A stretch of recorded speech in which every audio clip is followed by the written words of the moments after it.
皆さんこんにちは、ひとみです。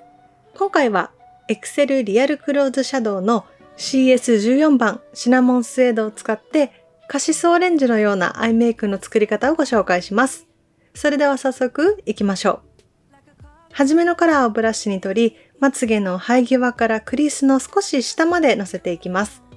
クリースは眉下の骨と眼球の間のくぼみのところで、そのちょっと下までこちらのパープルシャドウをのせます。一番濃くしたいまつげの生え際からブラシをスタートさせて、だんだん上眉の方へ向かってブラシを動かすとグラデーションになりやすいです。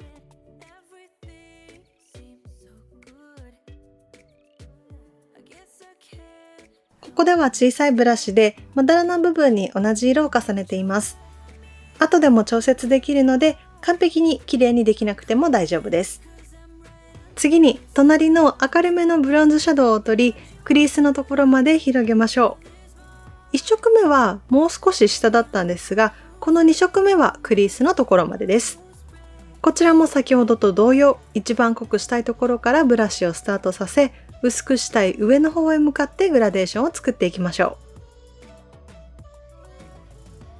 クリースのあたりまで来たら、今までまぶたとだいたい平行にしていたブラシの角度をほんの少し上げます。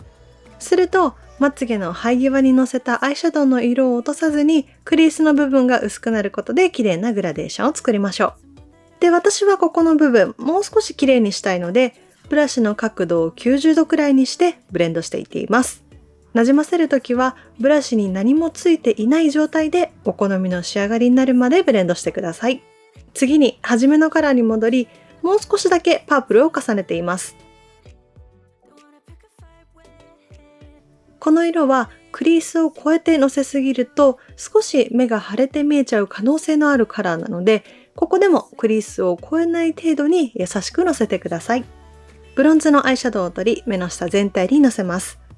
後でパープルのせるので、このカラーは幅太めに広げてもらって大丈夫です。そしてオレンジのシャドウを取り、目頭のところにのせました。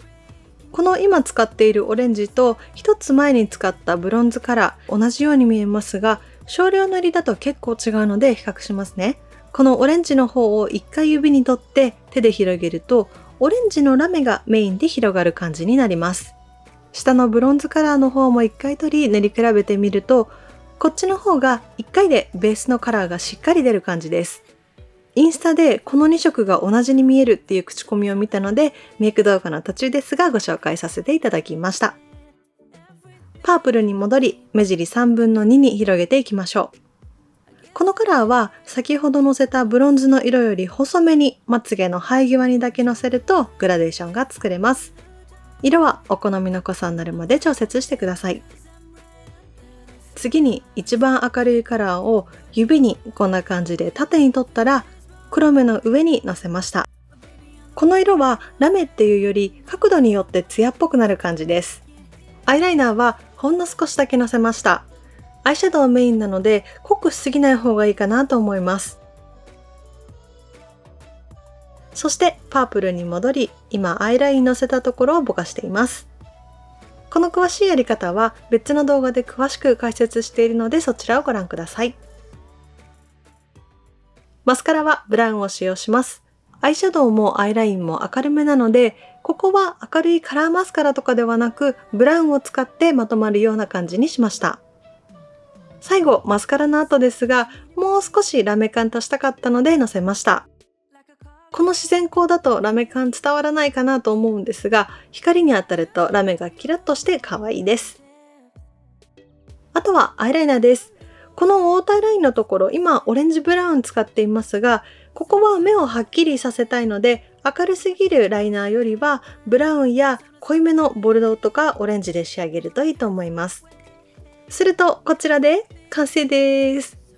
ということで今回は Excel の新色リアルクローズシャドウの CS14 番シナモンスエードを使ってカシスオレンジのような、また夕暮れ時みたいなアイメイクの作り方をご紹介いたしました。それではまた次回の更新でお会いしましょう。バイバイ。